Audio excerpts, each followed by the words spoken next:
so when some like ah, no, this is for me. This is for me. This is my special time. This is my special time. Okay.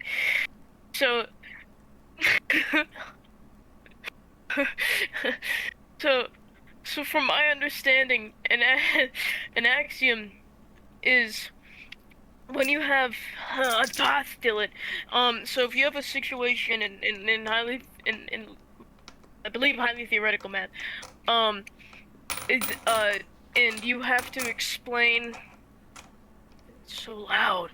You have to explain a scenario. So like if you're let's say I want to be Johnny picks from a pool of he picks randomly, okay? Then we have to define both the set of infinites and the set of what we define as random, which is also reliant on the definition of randomness. So like you'd go into details about, negative infinity versus negative and positive infinity, which is like would you define one infinity larger than the other despite them both being infinite, as well as with uh randomness. You deal with unreal numbers and various potential possibilities with that. How do you remove a property from a level of infinite? Does that affect its quantity?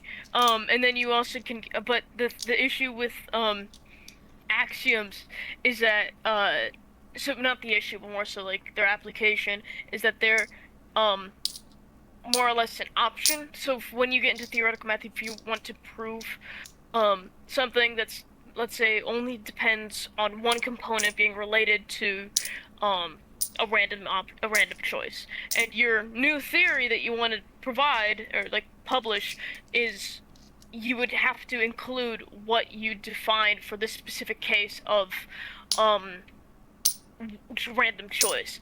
The axioms, they standardize it into a more well accepted set of terms that is regularly rational, but is traditionally cannot be proven, in the sense that with the axiom of choice, if I'm correct, it establishes something along the lines of an infinite set of matter that is not that we cannot perceive, at least within three dimensions, or within how we observe our world, which is inherent, which would cause us to believe it to be false.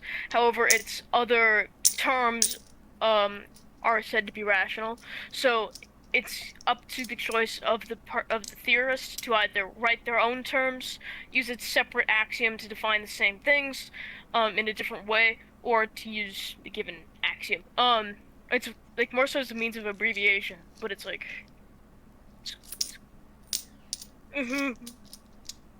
successor, successor. Are you done? What's happening? Yeah, you done?